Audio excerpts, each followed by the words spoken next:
este volado. Bueno, hoy sí ya me permitió, hoy sí estamos grabando. Entonces, hay una jerarquía dentro del manual, no solamente en el subsistema de contabilidad gubernamental, sino en los otros tres, como una especie de jerarquía de concreción o que va de lo general a lo más específico. Y entonces hay una pirámide que yo he diseñado acá para explicar mejor esta situación. Esta pirámide que usted está viendo ahí es la forma en que está organizado el manual. Primero habla de las generalidades, en este caso del subsistema de contabilidad gubernamental. Luego establece cuáles son los objetivos, es decir, hacia dónde va este manual, cuál es el propósito que busca, o los propósitos en este caso. Luego los principios, que son las reglas, o sea, los principios son aquellas verdades, dicen algunos, ¿no? Los principios son como verdades universales que son aplicables a la contabilidad gubernamental. Y luego de los principios vienen las normas generales, ¿verdad? Que son ya reglas más concretas, pero que aún así siguen siendo muy generales, es decir, aplicables a toda la dinámica de la contabilidad gubernamental, para luego llegar a las normas específicas, que ya son cuestiones más concretas sobre, por ejemplo, cómo se calcula la depreciación, qué porcentajes se van a utilizar, y ya se enfoca en cuentas específicas, ¿verdad? Ya no es una norma, las normas generales van para todo el ámbito contable, incluyendo ingresos, gastos, recursos, obligaciones, mientras que las normas específicas ya van a cuentas específicas, como su nombre lo dice. Entonces, por eso viene en cascadita ahí, ¿verdad? Desde las generalidades, luego vienen los objetivos, los principios, normas generales y normas específicas. Obviamente debe haber una congruencia entre lo que dice cada nivel hacia abajo, ¿no? Tiene que haber cierta coherencia con lo que dicen los objetivos y luego lo que establecen los principios, las normas generales y las normas específicas. Bien, esto es para que entendamos cómo está diseñado el manual. Entonces vamos a hablar de las generalidades del sistema primero, del subsistema de contabilidad gubernamental, y vamos a ir comentando pues algunas situaciones que tienen que ver con cada cosa. Bueno, les estoy explicando como que nunca les hubiera dado clase, y ya saben ustedes cuál es mi forma de dar las clases. Entonces, el subsistema de contabilidad gubernamental es el elemento integrador de las operaciones del sistema de administración financiera y está constituido por un conjunto de principios, normas y procedimientos técnicos para recopilar, registrar, procesar y controlar en forma sistemática toda la información referente a las transacciones del sector público, expresable en términos monetarios, con el objeto de proveer información sobre la gestión financiera y presupuestaria.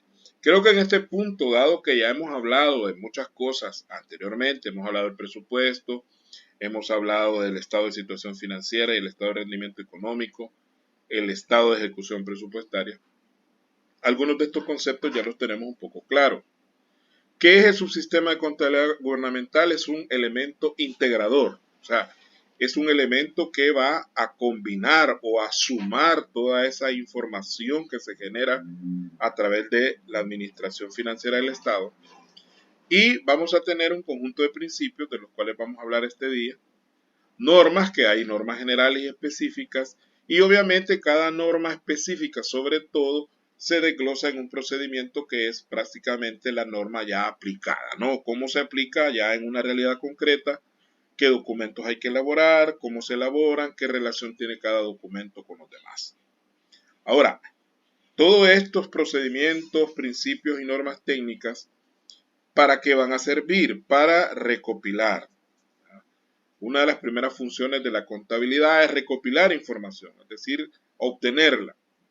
Si usted está en una empresa privada, pues, y usted está en el departamento de contabilidad, constantemente usted va a estar recibiendo información, ya sea de carácter físico o de carácter virtual, como es más común en la actualidad. Mucha información ya ya no se genera de manera física o material, sino que se genera de manera virtual, pero igual ahí estamos recopilando. Ya con esa información recopilada, todos los papeles, nosotros procedemos a hacer nuestros registros, ¿no? Vamos a hacer nuestras partidas, luego vamos a procesar y vamos a controlar todo esto de manera sistemática, es decir, utilizando una metodología previamente establecida, porque mire, la contabilidad sin método no se puede llevar. Cualquier empresa donde usted pretenda llevar la contabilidad, va a haber necesidad de que usted aplique metodologías, es decir, pasos a seguir para lograr el objetivo. En toda empresa es así. Hay algunas empresas donde los empleados pues sencillamente no están trabajando de manera coordinada y el control interno en todo caso no funciona. Pero en el sector gubernamental, dado que todo está por escrito, es legalmente, ojo con lo que digo, es legalmente obligatorio cumplir con lo que dicen los manuales. No es que porque a usted le gusta, porque a usted le parece. El manual lo dice y si el manual lo dice, es ley. Y si es ley hay que cumplirlo, porque si no lo cumplimos, nos hacemos acreedores a alguna sanción que podría llegar hasta el del despido, en algún caso, de nuestra persona o, Dios no lo quiera, pues procesos legales que pueden implicar perder la libertad o tener que pagar multas por cosas que no se han hecho. Así que el llamado es que para cualquiera de ustedes que en algún momento vaya a trabajar al sector público, entender de que todo está amarrado a leyes y por lo tanto es mucho más delicado no hacer las cosas bien. Ahora, todo esto se tiene que ser referido de transacciones del sector público. Usted sabe que el sector público implica gobierno central, donde están los ministerios, está el ejecutivo, está el órgano legislativo, el judicial, pero también incluye las instituciones autónomas como CEPA, CEL, y aún parte de la contabilidad gubernamental, tal como lo decíamos allá cuando vimos el SAFI por primera vez, que las alcaldías también tienen que adoptar cierta parte de la ley SAFI dentro de su administración financiera. No solamente en contabilidad, sino también en la parte presupuestaria y en la parte de inversión. Y tesorería, obviamente. Todo esto es expresable en términos monetarios. Nosotros sabemos que en contabilidad lo que no se puede expresar monetariamente no es válido contablemente, con el objeto de proveer información sobre la gestión financiera y presupuestaria. Ahí amarramos lo financiero con lo presupuestario y obviamente como cualquier esfuerzo contable, todo va encaminado a generar información sobre la gestión que la institución ha hecho de sus recursos financieros y de qué manera se ha ido llevando el presupuesto. Este subsistema funcionará sobre la base de una descentralización de los registros básicos a nivel institucional o fondos legalmente creados conforme lo determine el Ministerio de Hacienda y una centralización de la información financiera para efectos de consolidación contable en la Dirección General de Contabilidad Gubernamental. Ya habíamos hablado en esas clases anteriores sobre esto de que la centralización y la descentralización. Cuando decimos descentralización significa que cada institución o cada fondo creado, porque a veces no son ni instituciones propiamente dichas, sino que sí son instituciones, pero creadas como fondos. Por ejemplo, ahí están pidiendo la eliminación de un fondo que es el fondo ambiental, que fue creado allá en los años 90 como una institución que iba a velar por el cumplimiento de la normativa ambiental en El Salvador. Lamentablemente en El Salvador, pues la parte ambiental no se le da la suficiente importancia. Ya tenemos una ley de recursos hídricos, por ejemplo, que es la ley que va a regir el manejo del agua a nivel nacional y que va a permitir la creación de una institución que es la Autoridad Salvadoreña del Agua o la ASA, y que lo que los diputados, según yo he escuchado, pues lo que quieren es que todos los fondos los recursos, incluso los empleados del FONAES, que es el Fondo Ambiental, pasen a formar parte de esa nueva institución que es la Autoridad del Agua. Ahora, el problema es que el FONAES no solamente estaba enfocado en agua, porque el medio ambiente no solo es el agua, o sea, el medio ambiente hay muchas cosas, la reforestación del aire, la contaminación del aire, la contaminación de los ríos, la contaminación de ruido, por ejemplo, ¿sabía usted que el ruido es una contaminación? Entendiéndose el ruido como aquel sonido molesto que no tiene armonía. Bueno, que hoy con este reggaetón, pues hasta eso se considera ruido. Yo, al menos en mi manera de ver, pues algunas canciones de reggaetón son ruido. Entonces, eso también es contaminación ambiental, es decir, ¿será que solo el agua es importante? O sea, ahí habría que ver, ¿no? ¿Y cómo van a quedar todas las demás áreas de que quedarían descubiertas, que son la tala de árboles, la minería, que es otro problema, que quieren meter minería metálica, que es sumamente contaminante? Entonces, todo eso habría que ver cómo va a quedar, en qué institución va a quedar, o solo el Ministerio de Medio Ambiente va a hacer frente a estos problemas al desaparecer el FONAES. Ellos sabrán por qué lo están haciendo. Ahora, cada institución tiene su propio safiquito, le llamamos acá en el momento, ¿se acuerdan? O sea, un mini SAFI que se llama UFI, ¿no? La Unidad Financiera Institucional, vamos recordando algunos conceptos, donde hay mínimo 3 componentes, que son contabilidad, tesorería y presupuesto. Y en algunas instituciones, no en todas, está el de inversión, ¿verdad? Algunas no manejan esa parte de la inversión, pero esa UFI es la que se va a encargar de llevar la contabilidad de la institución. Entonces ahí hay una descentralización porque cada institución tiene su propio sistema de contabilidad, adaptado al que vamos a ver en el catálogo, ¿no? El catálogo es general para todas las instituciones, pero obviamente no todas las instituciones cumplen con todas las cuentas que ahí aparecen, sino que cada institución lo que hace es adaptar su sistema contable propio basado en ese catálogo de cuentas general.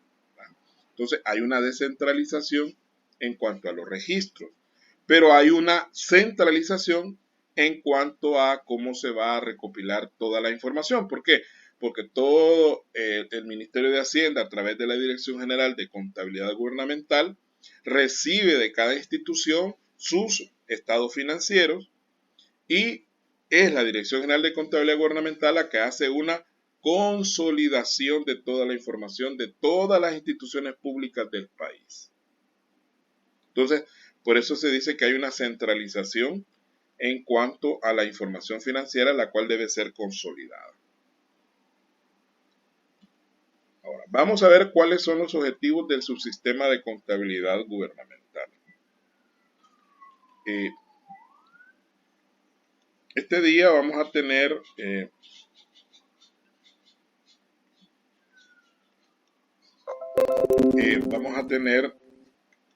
solamente la primera sesión, la vamos a alargar un poquito y de ahí cerramos, ¿no? Ya no habría sesión después de receso, sino que terminaríamos con la primera sesión.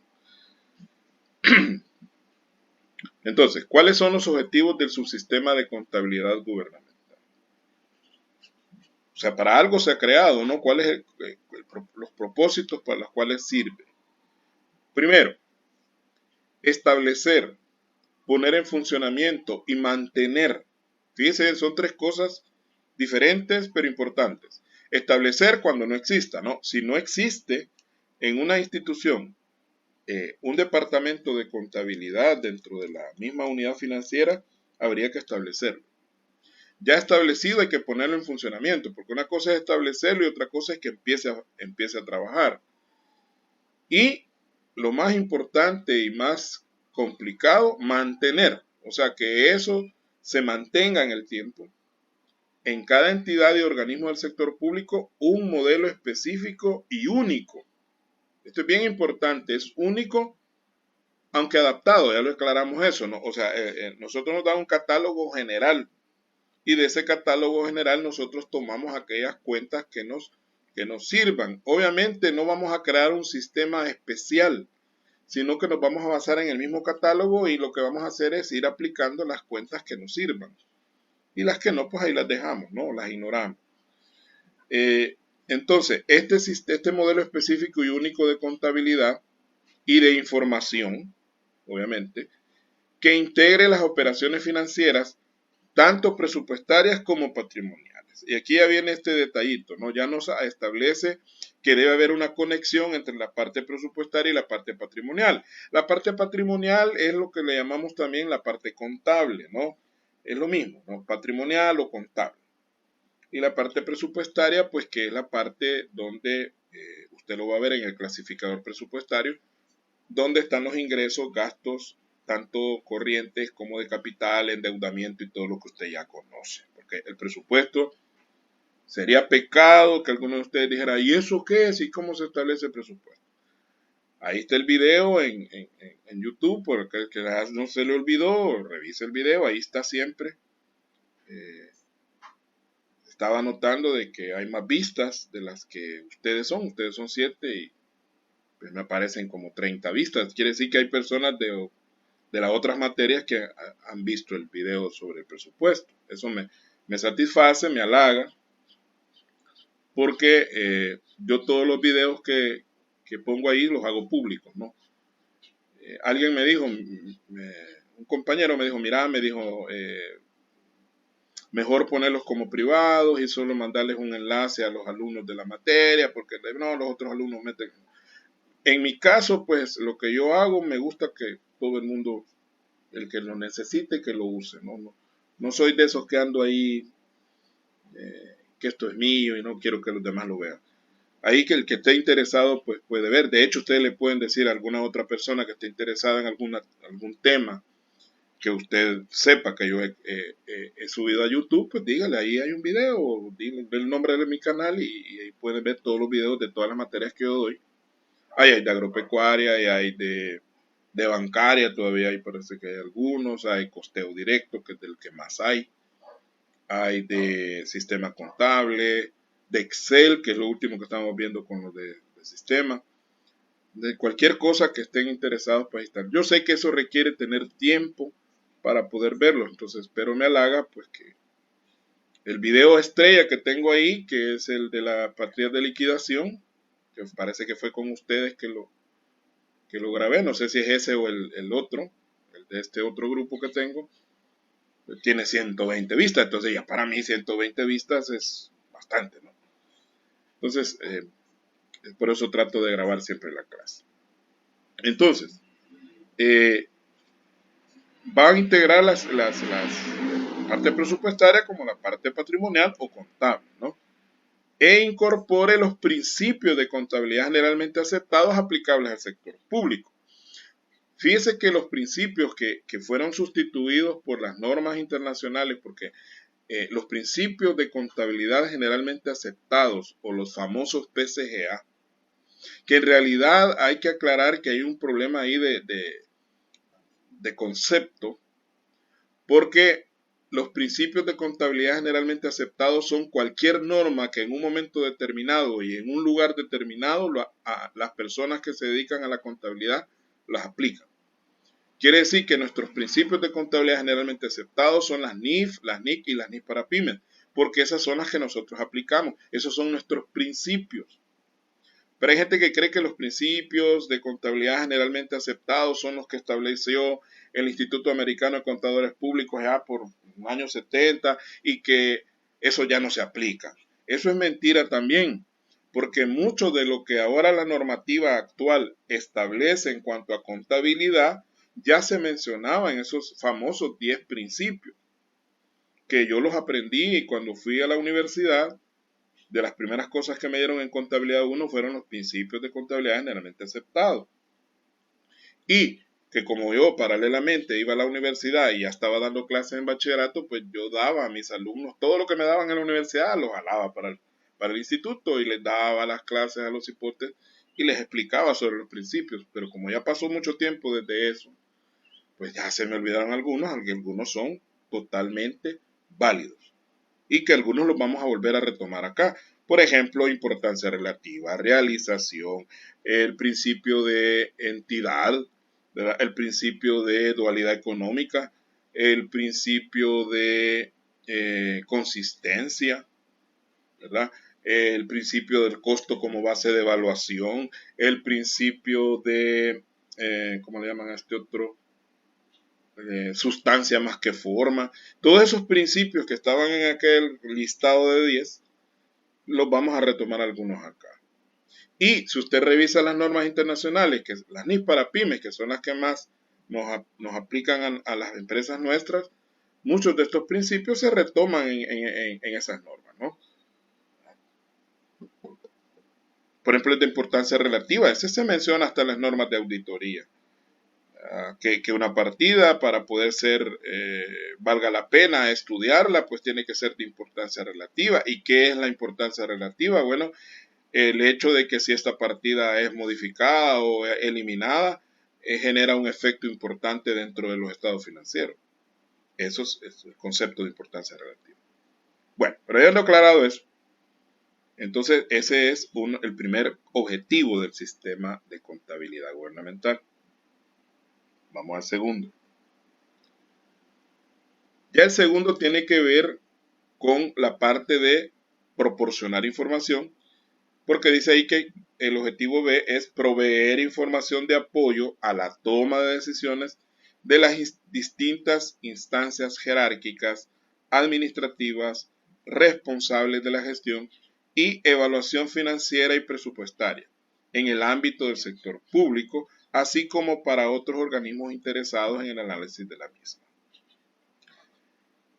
Toda información contable tiene como propósito proveer información a otras personas.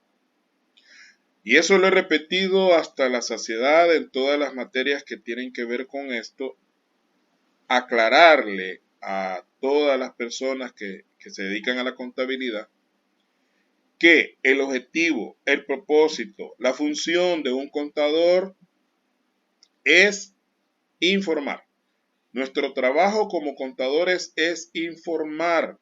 Nosotros no somos administradores, al menos que nos designen para ser administradores, porque nosotros como contadores públicos y con todo el respeto que me merecen los colegas de administración de empresas, eso les molesta a ellos cuando yo les digo lo que les voy a decir a ustedes.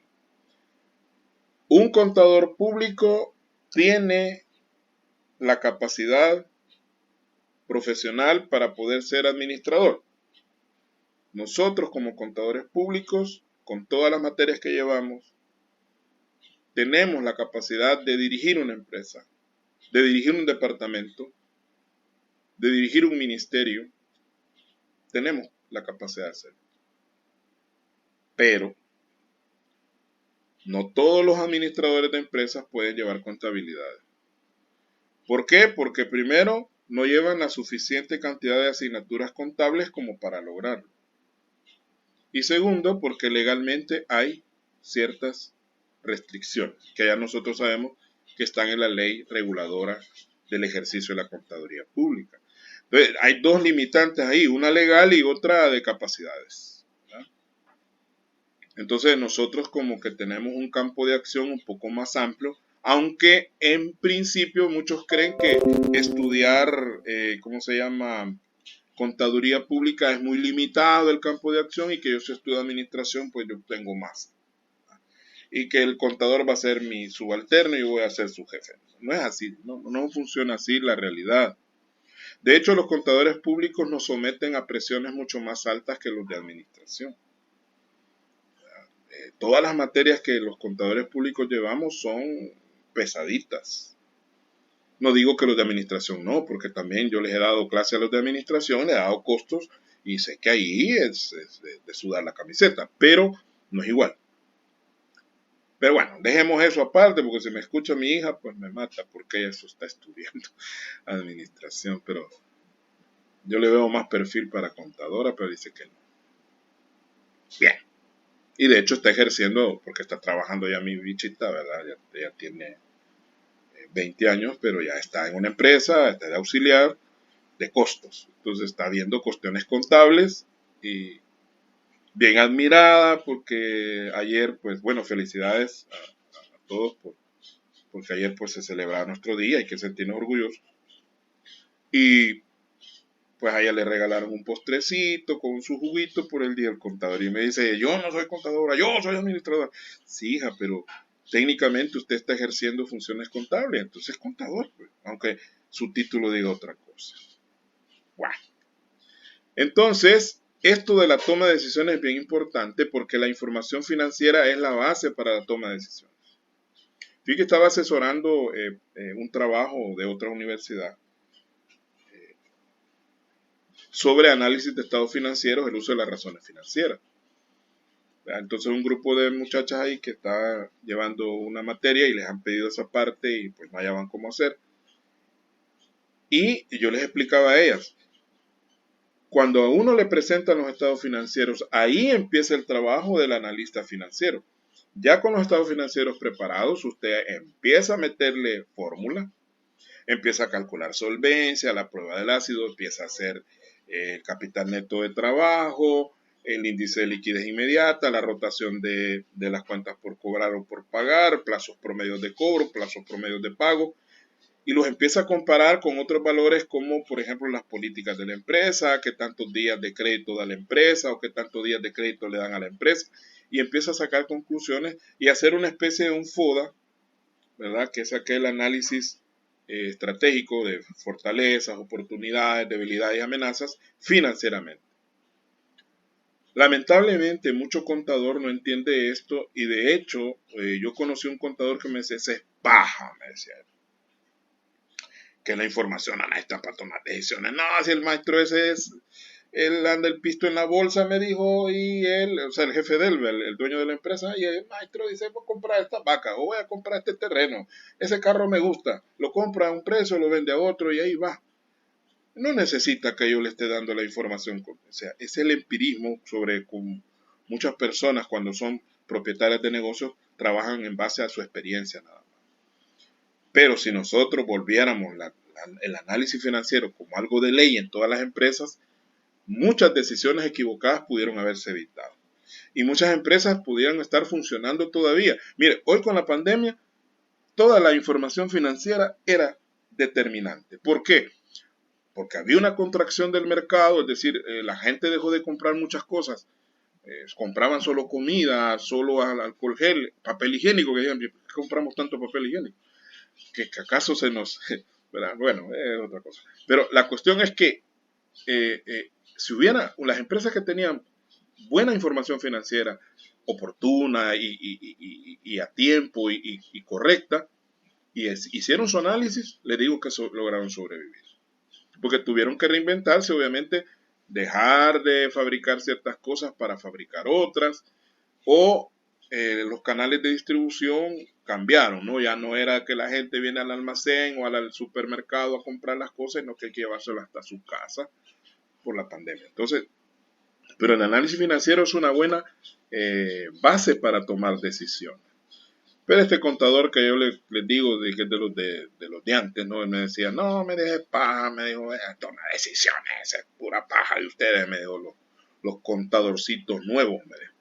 Porque él era CPC, contador público certificado, de los que habían salido allá por los años 70. ¿No? Lamentablemente esas personas, pues es difícil hacerles cambiar su mentalidad. Pero nosotros debemos entender que la información financiera es útil para tomar decisiones. Pero obviamente esto tiene que ver con que la información sea correcta, que la información llegue a tiempo.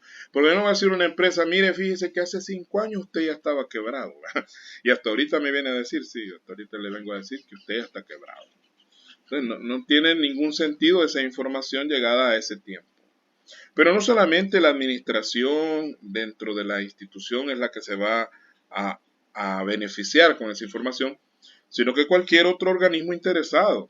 Ejemplo, la Corte de Cuentas de la República, a la cual muchos funcionarios públicos le tenía miedo antes porque ahora pues es prácticamente disculpen lo que voy a decir, es una sucursal de Casa Presidencial. O sea, como todas las otras instituciones como la Fiscalía, la Corte Suprema de Justicia, son dependencias de Casa Presidencial. Allá se decide todo y La Asamblea solo aprueba, ¿no?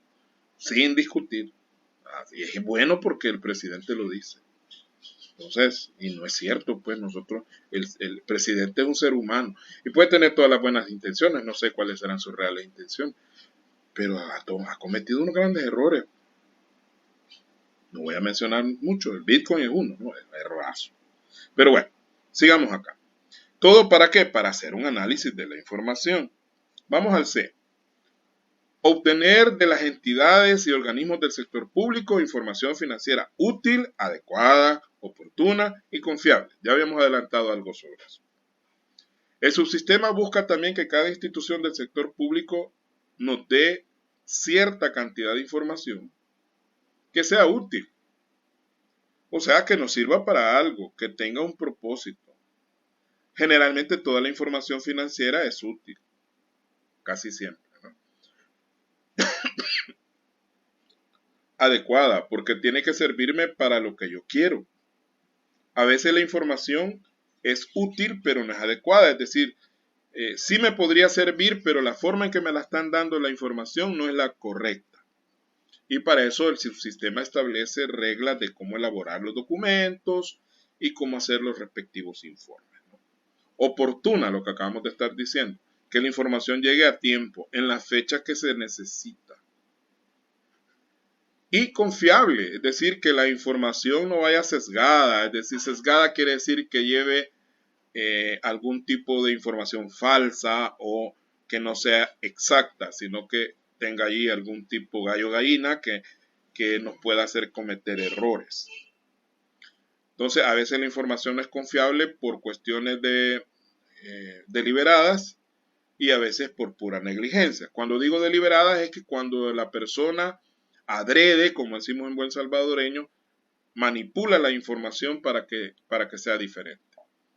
Y por negligencia es que por descuido, ¿no? Porque somos algo lentos, porque no nos concentramos y generamos información incorrecta. Pero ya sea por negligencia o por viveza, en ambos casos estamos mal. El D. Posibilitar la integración de los datos contables del sector público en el sistema de cuentas nacionales.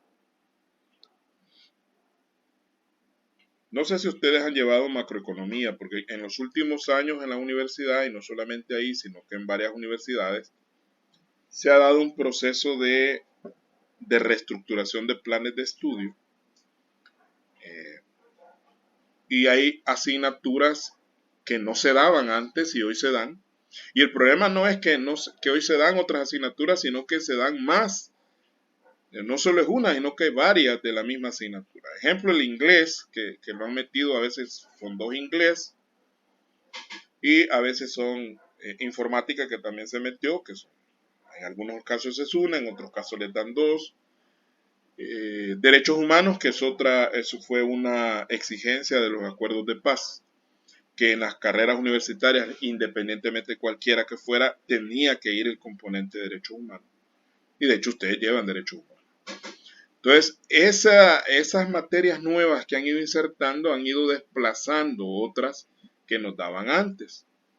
Por ejemplo, cuando yo llevé mi carrera, yo llevé Economía 1, Economía 2, Microeconomía 1, Microeconomía 2, Macroeconomía 1 y Macroeconomía 2. O sea, 6 asignaturas de carácter económico. Pero hoy, con esto que han metido inglés, informática, derechos humanos y otras hierbas, porque hay universidades que le meten otras cosas,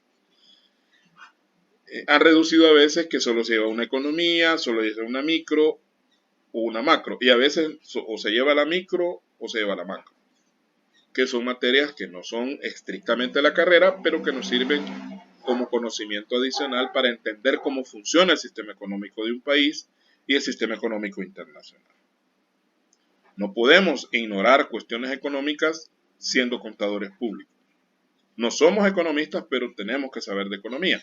Entonces, a lo que quiero llegar es que en la materia de macroeconomía es donde se ve el sistema de cuentas nacionales. Las cuentas nacionales no son cuentas de contabilidad gubernamental, se le llama así a las cuentas que miden variables económicas del país. Por ejemplo, la más importante de todas esas cuentas nacionales es el Producto Interno Bruto. ¿Verdad? El Producto Interno Bruto, que es la suma de todo lo que produce un país en un año. Ese es el Producto Interno Bruto, que es un dato importante que usted debería conocer. ¿Verdad? ¿Cuánto es el Producto Interno Bruto, por ejemplo, del año 2021 en El Salvador? Entonces, ni yo lo tengo ahorita claro, sé que andaba por los 24 o 25 mil millones de dólares, cuando el Producto Interno Bruto de México, por ejemplo, anda en más de 1 billón, parece, de dólares. Claro, son economías de diferente tamaño. Pero es importante conocer el PIB. Luego viene el Producto Nacional Bruto, que es el Producto Interno Bruto más o menos los ingresos netos de los factores del exterior. ¿Verdad? Que es, por ejemplo, ahí se suman las remesas que han sido generadas en otro país, pero que se gastan aquí. Entonces, esas se suman. Y se restan todos los pagos que se han hecho desde El Salvador hacia afuera, porque también El Salvador le ha pagado, digamos que viene un extranjero de una conferencia, le pagan $1,000, entonces $1,000 van para afuera. Se hace una suma y una resta ahí para determinar lo neto y eso se le agrega o se le resta al Producto Interno Bruto y nos da el Producto Nacional Bruto, que es el producto de todos los factores de origen salvadoreño, ya sea que estén dentro del país o fuera del país. Y ahí va el Producto Nacional Neto, se le resta la depreciación y luego viene el ingreso nacional y hasta llegar al ingreso disponible y de ahí se calcula lo que es el ingreso per cápita, que es la división del ingreso nacional entre la cantidad de personas que viven en un país.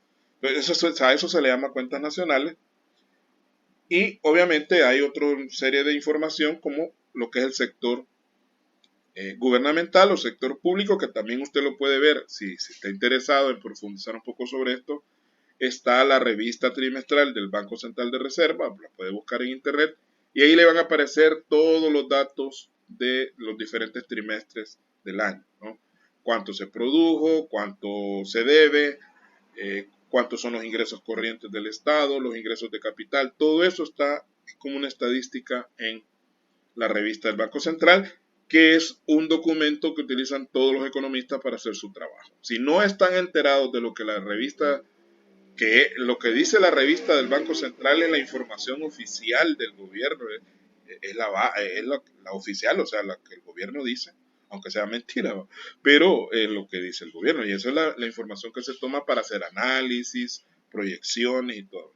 Cómo funcionan las tasas de interés, las exportaciones, las importaciones, de todo eso usted lo va a hallar en la parte en la revista del Banco Central de Reserva y hay otra parte que usted también la puede encontrar en la Dirección General de Estadísticas y Censo, que también maneja información económica. Entonces, todo esto lo que dice acá es que toda esa información que las diversas instituciones le van mandando al Ministerio de Hacienda se consolida y eso también se le manda al Banco Central para que lo meta dentro de las estadísticas. Vamos a hablar ahora de los principios, porque también la contabilidad gubernamental tiene principios que son esas reglas de oro, ¿verdad? Esas reglas importantes que se deben cumplir. Vamos a ver entonces primeramente este principio que estaba dentro de los principios de aquellos famosos PCGA de los cuales hablé al principio. Solo que a veces se le llamaba entidad, principio de entidad, y que usted también lo conoce porque lo hemos visto cuando vimos el Código de Comercio. Usted se recordará que dice que las sociedades gozan de personalidad jurídica y se consideran totalmente independientes de los socios que las integran. A eso, por ahí va la parte de la entidad, que una institución se considera independiente de quienes la han fundado o quienes la han creado. Entonces dice acá, toda institución o fondo creado por ley o decreto que administre recursos y obligaciones del sector público constituirá un ente contable con derechos, atribuciones y deberes propios, los que en conjunto conformarán el ente contable gubernamental. Por ejemplo, El Ministerio de Economía es una entidad contable. El Ministerio de Economía tendrá sus propios recursos, sus propios derechos, sus propias atribuciones y tendrá deberes, porque el Ministerio de Economía le debe deber a más de alguno, ¿no? Le debe a los bancos, le debe a los proveedores, le debe a los empleados. Y lo que está tratando de establecer este principio es que cada entidad o cada fondo, como se le quiera llamar, es alguien independiente de todo el sector público, o sea, que tiene sus propias obligaciones, sus propios derechos. Y que en un momento dado, en caso de haber una demanda por alguna deuda incumplida o algo, pues habría que demandar a la institución y no al gobierno en general, sino que a cada institución tiene que resolver sus propios problemas. Este principio determina que el sector público llevará contabilidad de los recursos y obligaciones, o sea, activos y pasivos, que administra, tanto a nivel global como de cada una de las instituciones o fondos legalmente creados, según determinen las leyes o las autoridades competentes. Esto ya lo habíamos mencionado anteriormente en uno de los objetivos, que hay una descentralización, ¿verdad? Cada institución va a llevar su propia contabilidad, pero también el Ministerio de Hacienda, a través de la Dirección General de Contabilidad Gubernamental, va a hacer una consolidación de toda esa información. A eso se refiere, por eso dice a nivel global como de cada una de las instituciones, de acuerdo a lo que establezcan las leyes, obviamente, o las mismas autoridades. Ese es el primer principio, entidad contable. Segundo, este es bien importante, allá en los PCA se le llamaba el principio de unidad monetaria, así se le llamaba allá, entonces aquí se le llama medición económica. La contabilidad gubernamental registrará con imparcialidad todo recurso y obligación susceptible de evaluar en términos monetarios, reduciendo los componentes heterogéneos a una expresión común, medidos en moneda de curso legal, salvo autorización expresa en contrario. Bueno, veamos por partes. Cuando dice imparcialidad, pues significa que no se va a tomar ningún recurso o obligación de manera sesgada o alterando la información. Cuando dice susceptible, el término susceptible, esa palabrita, es importante que usted también vaya engrosando su léxico, su vocabulario. Mire, no es que porque usted hable bonito, usted es un buen profesional, yo lo tengo comprobado. He tenido colegas que para hablar son maletas, y le digo yo, ¿y cómo es que haces vos con tus alumnos si ni siquiera yo te entiendo lo que estás diciendo? O como decía un compañero, pues, que como que tiene una semilla jocote trabada en la trompa, decía. Es algo mal creado ese compañero, entonces, porque hablaba un hombre que usted lo escucha, cuesta entenderlo, licenciado Verdugo. Pero él es el único, fíjense bien, o uno de los pocos profesores de biofísica en El Salvador. Él es licenciado en matemática y licenciado en física. Y parece que estudió por ahí una ingeniería, pero no la terminó. Este señor Verdugo trabaja en la Universidad de El Salvador, trabaja en la Universidad Andrés Bello, trabaja en la tecnológica, trabaja en la pedagógica. Bueno, él trabaja casi la mitad de las universidades del país. Ya está jubilado, por cierto, o sea, está pensionado, pues sigue trabajando. Yo le digo, ¿para qué trabajas tanto? Ni que chuparas el montón, le digo, porque es bolo también. Pero como tiene los hijos, los tiene estudiando y bueno, me dice que él necesita tener dinero. Pero lo que les quiero decir es que él es de los pocos, yo creo que el único profesor de biofísica, porque él da biofísica en la Nacional y da biofísica en la Andrés Bello y en la Evangélica.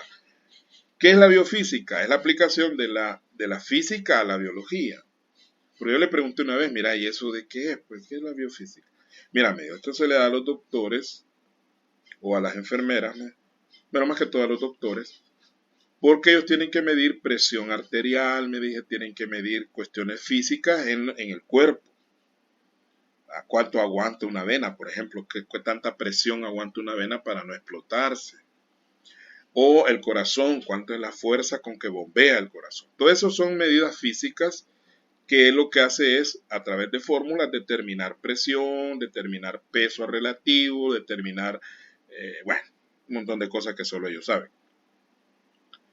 Pero si usted lo escucha hablar, es una persona que habla raro. No es que él habla como que tuviera un jocote. Pero si usted lo juzga por la forma en que habla, usted diría, este maestro, no, ¿qué profesor va a ser? ¿Va? Pero una eminencia. ¿Verdad? Y con todo ese su problema de hablar trabado, de alguna manera se las ingenia y da sus clases. Entonces, a lo que quiero llegar es que el hablar bonito no necesariamente lo hace un buen profesional. Pero también es cierto de que hablar feo tampoco va a decir que habla feo, pero va a ser bueno. Es más fácil, fíjese bien, que digan que porque habla bien usted sea bueno, aunque no lo sea, a que lo digan al revés. Este habla feo, pero ha de ser bueno. No sé. Y no solamente es la forma de hablar, usted tiene que practicar. Si usted cree que tiene algún problema para expresarse verbalmente, practique aunque parezca loco. En su casa, póngase frente al espejo, hable, haga sus ademanes, a ver cómo habla. ¿Por qué? Porque en el trabajo en algún momento lo van a poner a decirle algo a los demás. Entonces, si usted no está preparado y tiene un léxico limitado, o sea, la cantidad de palabras que usted maneja muy poquitas, va a sonar muy repetitivo. Entonces, la palabra susceptible, que era lo que quería decir. En este contexto, como dice, susceptible de evaluar en términos monetarios, el término susceptible se tiene que entender como que se puede, ¿no? Entonces, cambiemos la palabra susceptible de por que se puede. Entonces decimos, y obligación, que se puede evaluar en términos monetarios, es decir, que tienen que ser valores que se puedan medir en dólares, en este caso, o en Bitcoin, ¿no? Dado que el Bitcoin también es una moneda de curso legal, aunque hay que aclarar que el Bitcoin no es unidad de cuenta porque según la misma ley, la contabilidad se debe seguir llevando en dólares. Eso es bien importante. Mire, y si me pagan con Bitcoin, ¿cómo hago? Tiene que hacer la conversión de Bitcoin a dólares de acuerdo al último reporte que usted tenga, porque ese es el problema del Bitcoin. Que ahorita, que son las 2:06 de la tarde, puede valer $30,000 un Bitcoin y a las 3 de la tarde puede valer 40,000 o puede valer 20,000. Entonces, esa variante que tiene el Bitcoin es lo que lo hace bien difícil de poder manejar. Pero susceptible bajo este contexto significa que se puede. Pero también hay otra acepción de la palabra, fíjese. La palabra susceptible en términos de relaciones humanas es una persona que se ofende con facilidad. Una persona que no le puede decir usted nada porque, ay, no, por mí lo dijo, ay, ¿por qué habla así? Ay, no, hay gente que es así. Se le llama susceptibles, son personas muy susceptibles, o sea, muy de cristal, ¿verdad? Entonces, también con esas personas hay que tener cuidado. Entonces, la palabra susceptible tiene varias acepciones. No diga excepciones, son acepciones, o sea que se aceptan en diferentes significados. Ya aprendimos otra palabra, susceptible. Y lleva SC, fíjese bien, susceptible. Reduciendo los componentes heterogéneos a una expresión común. Es decir, lo que hacemos con el sistema es que, por ejemplo, si vamos a comprar un escritorio y vamos a comprar un archivero, no vamos a tener una cuenta de archiveros y una cuenta de escritorio, sino que usamos una cuenta que englobe esos dos valores que son heterogéneos, ¿cómo se llama? A una cuenta que se puede llamar mobiliario y equipo, ¿no? Ahí metemos todo, escritorios, archiveros, computadoras, etc. A eso se refiere con reducir los componentes heterogéneos a una expresión común y medidos en moneda de curso legal, salvo que haya una autorización expresa en contrario. O sea, si el Ministerio de Hacienda nos autoriza que podemos llevar parte de la contabilidad en yenes, en yuanes, en euros, en rublos, en libras esterlinas, entonces podemos hacerlo. Pero de lo contrario, debemos utilizar la unidad de cuenta que en nuestro caso, a pesar del Bitcoin, es el dólar. Toda la contabilidad gubernamental se lleva en dólares.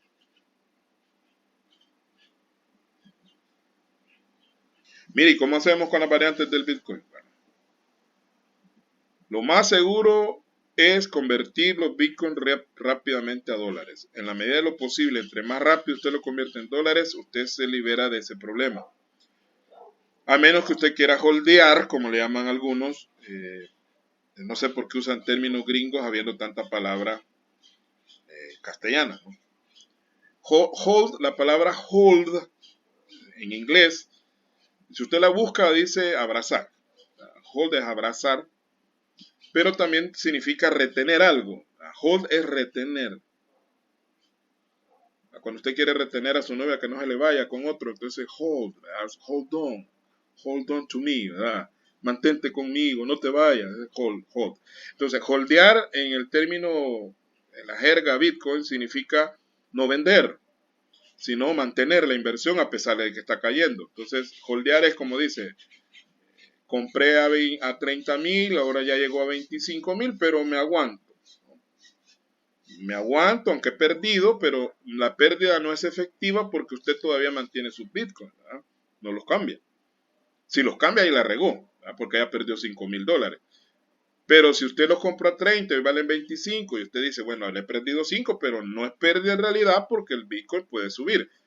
Si mañana el bitcoin llega a 50,000, entonces usted recupera los 5,000 perdidos y gana $20,000 más. Ahí es donde usted debe vender. Entonces, holdear es como especular un poco, mantener la inversión hasta que suba hasta un nivel de que a usted le parezca rentable y la vende, ¿no?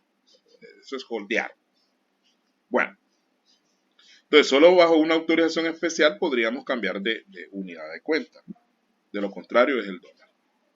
El principio precisa que la contabilidad gubernamental registrará todos los hechos económicos que puedan modificar los recursos o obligaciones del sector público empleando como unidad de medida la moneda de curso legal en el país, independientemente de la interpretación que los usuarios puedan darle a la información contable. ¿Sí? Que mire que el inversionista es chino o es taiwanés, entonces quiere que se lo expresemos en su moneda. Se le puede preparar un informe especial a un extranjero expresado en su moneda, pero la unidad de cuenta que nosotros vamos a utilizar internamente va a ser siempre el dólar.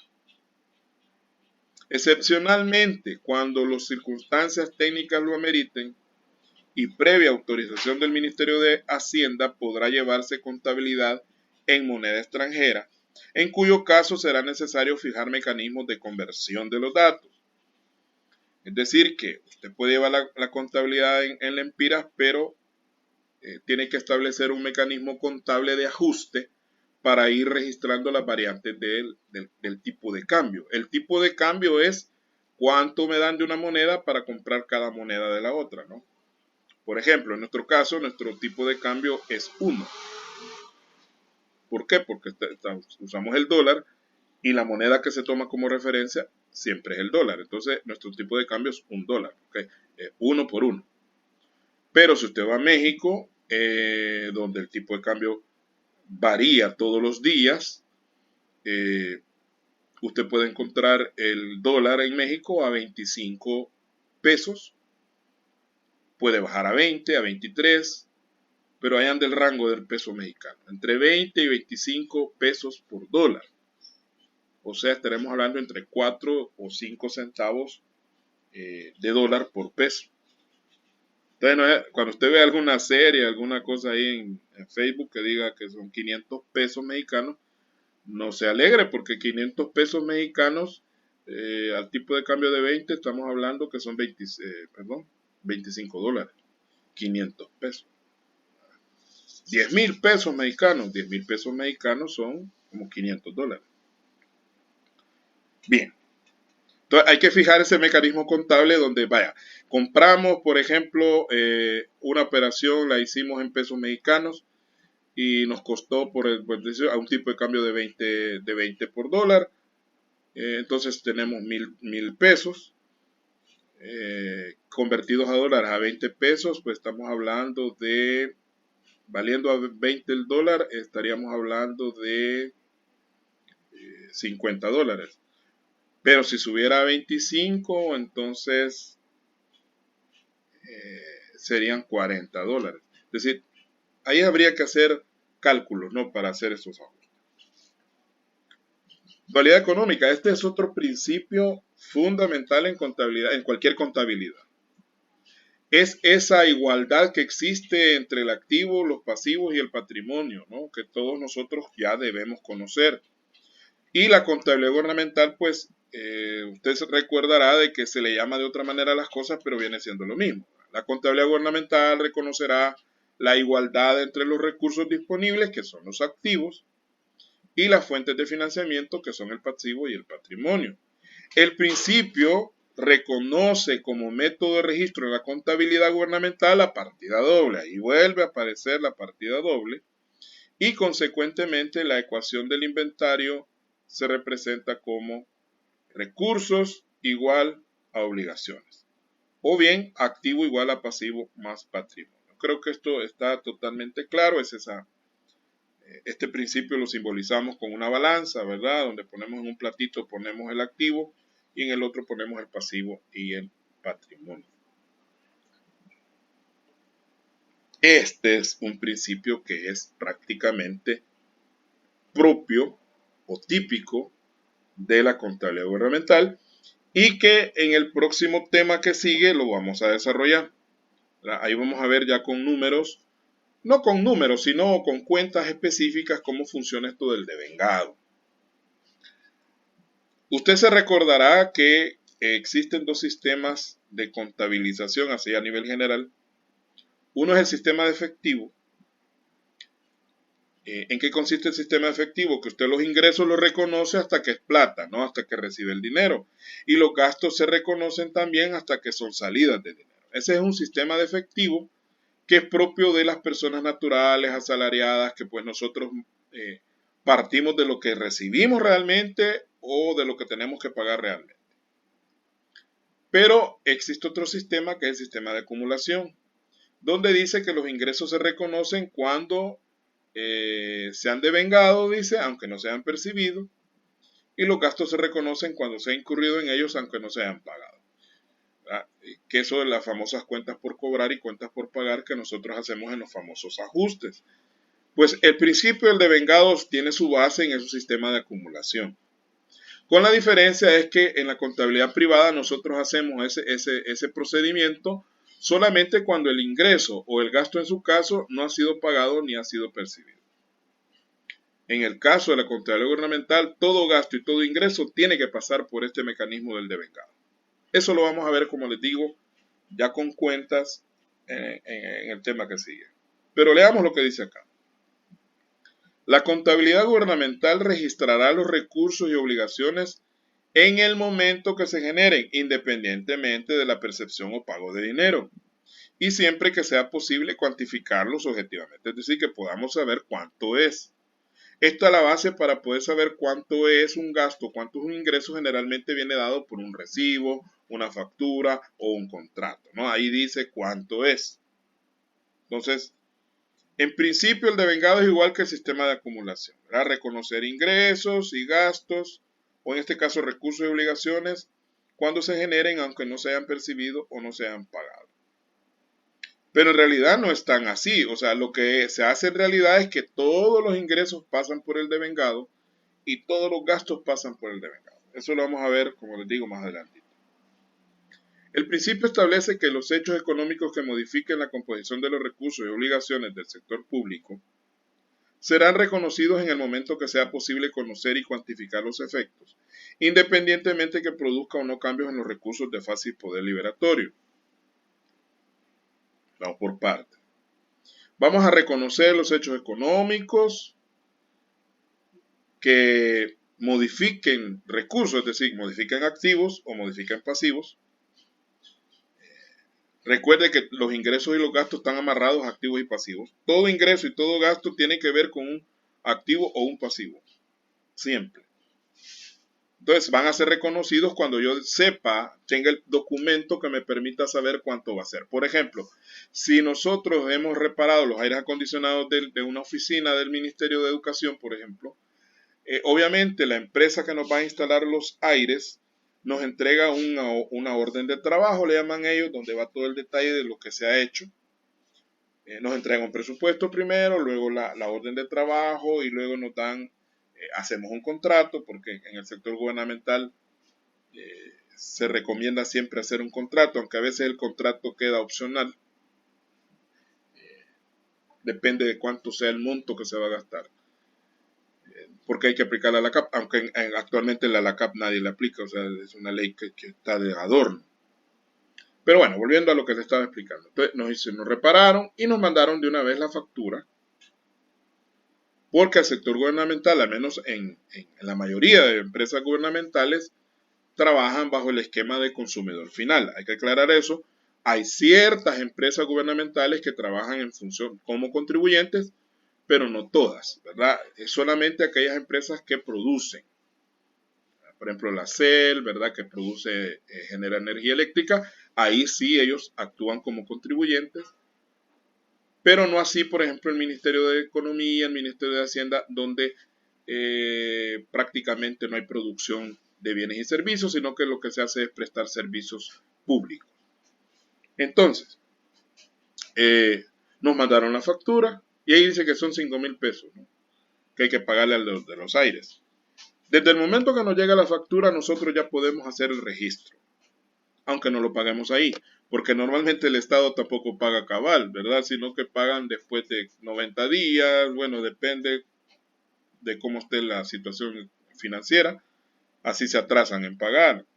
Entonces nosotros recibimos la facturita y desde ese momento ya tenemos una base para poder registrarla, aunque la paguemos dentro de 3 meses o dentro de 6 meses. Entonces a eso se le llama el devengado. En este caso sería un gasto que se registraría como una cuenta por pagar primero, para ahí donde va la cuenta de acreedores monetarios, que la mencionamos en algunas clases anteriores, y luego cargamos el gasto, ¿no? Abonamos a acreedores monetarios y cuando ya pagamos, cargamos a acreedores monetarios y abonamos fondos para darle salida a la plata. Y en el caso de los ingresos, pues se carga una cuenta por cobrar, que en este caso sería deudores monetarios, se abona el ingreso y cuando ya se recibe la plata, pues se carga fondos y se abona deudores monetarios. Es decir que tanto acreedores monetarios como deudores monetarios son cuentas transitorias que indican dos momentos, ¿verdad? El momento en que se devenga el ingreso o gasto y el momento en que se paga. Pero lo vamos a ver más claramente con las cuentas. La sola estimación o intención de cambios en la composición de los recursos y obligaciones no es interpretada como un hecho económico. Luego se excluyen de los recursos disponibles y las fuentes de financiamiento de los mismos, excepto como información referencial a través de cuentas de orden en los casos que se estime procedente. Por ejemplo, si nosotros en el presupuesto hemos dicho que vamos a gastar $5,000 en papelería, pero solamente tenemos ese dato del presupuesto, no podemos registrar ese gasto como que ya se dio porque todavía no se ha dado, está en un plan que hemos hecho que es el presupuesto. Por eso dice ahí que la sola intención no es suficiente como para poder determinar que es un hecho económico.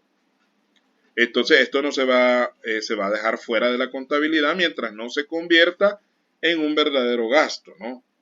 Mientras tanto, nada que ver, ¿no? Excepto esa información la podemos manejar a nivel de información de referencia a través de las llamadas cuentas de orden. Las cuentas de orden son cuentas que no afectan el activo, ni afectan el pasivo, ni afectan los gastos, ni el patrimonio. Se ponen al final del balance, o sea, en la base del balance, como cuentas de orden, y se carga la cuenta de orden y se abona otra cuenta que se llama parecida, pero que se le pone por contra. Por ejemplo, en los bancos usan las cuentas de orden. Por ejemplo, hay una que se llama existencia en bóveda. La existencia en bóveda es, por ejemplo, que usted ha guardado algo en la bóveda del banco, pero no es del banco, es suyo. Entonces, para poder registrar eso, el banco dice, bueno, un collar de perlas que vale $50,000.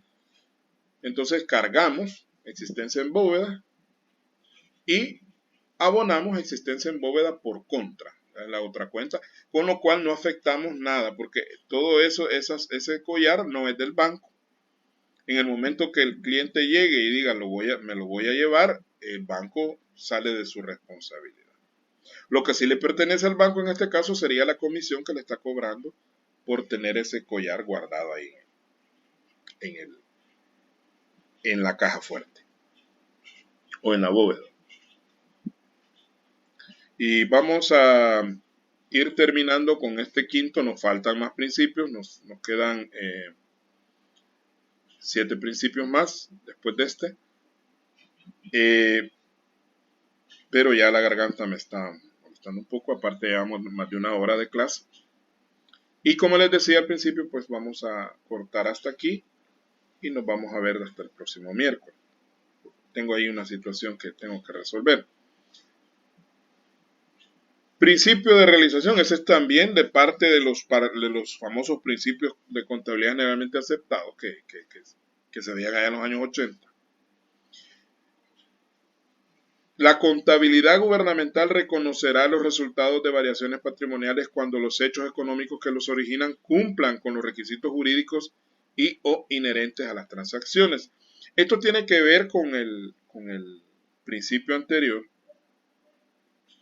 en el sentido de que nosotros debemos reconocer algo hasta que ya legalmente sea válido reconocerlo. Por ejemplo, el caso de la papelería que poníamos, si está en el presupuesto, eso no le da la suficiente calidad o peso legal como para registrarlo ya como gasto. Hasta que hagamos la compra, ¿qué tal si compramos menos de 5,000? Entonces tendríamos que estar ajustando los valores. Entonces, hasta que ya la librería nos llevó, por ejemplo, las cajas de papel y nos dejó por lo menos la nota de remisión, ya con eso podríamos tener una base para poder generar el registro. Porque ya, aunque no hemos pagado y ni siquiera nos han dado la factura, pero ya con la nota de remisión ya es prácticamente un hecho de que la papelería se va a comprar, ¿no? Por eso dice aquí que cumplan con los requisitos jurídicos y o inherentes a las transacciones. Es decir, inherente quiere decir propio, ¿no?, de la transacción. Otra palabra que en auditoría la van a usar un poco cuando vean el riesgo de auditoría, porque el riesgo de auditoría tiene 3 componentes, que es el riesgo de control, el riesgo inherente, que es el primero que se evalúa, que es difícil, casi imposible de eliminar, porque es el riesgo propio de no encontrar una información, el riesgo de control, que tiene que ver con los controles de la empresa, y el riesgo de detección, que es el riesgo que tiene el auditor que se le vaya por alto alguna información. La suma de esos 3 riesgos genera el riesgo de auditoría. Entonces, la palabra inherente quiere decir que sea propio de la transacción. Por ejemplo, imagínense usted que aunque sería poco probable que se diera, ¿no?, que nos llevan la papelería, pero no nos dejaron ningún papel. O sea, me refiero que nos dejaron el papel, ¿verdad?, que hemos comprado, pero no el documento, donde dice que nos están llevando tantas remas. Aún así, podríamos decir de que ya hay base para registrar, porque ya están las cajas de papel ahí, pero no sería conveniente hacerlo, ¿verdad? Generalmente hay que esperar un documento del proveedor, como una factura o una nota de remisión, una nota de envío, para ya tener una base legal de poder hacer el registro. El principio determina que los recursos económicos para medir la relación costos y gastos con los ingresos que se generan serán registrados en la medida que se vaya cumplido con la norma jurídica vigente y o la práctica general aceptación en el campo comercial, como asimismo teniendo en consideración los posibles efectos futuros de los hechos económicos. Esto es un complemento al anterior. Puede ser con base en una norma jurídica, es decir, qué dice la ley del IVA con respecto a el registro de una factura, por ejemplo. Ahí la ley del IVA dice de que son 3 cosas las que hay que tomar en cuenta cuando son bienes materiales. Dice que puede ser, son 2 cosas, en la entrega del documento, en este caso la factura, o la entrega material o simbólica de los bienes, dice, ¿verdad? Materiales que pues en el caso llevamos el papel y lo llevaron, ahí está el papel. Simbólicos, por ejemplo, usted compró un carro, le dan la tarjeta y le dan la llave del carro, ya prácticamente se lo entregaron, aunque el carro esté en otra parte, ¿no? Pero es suyo.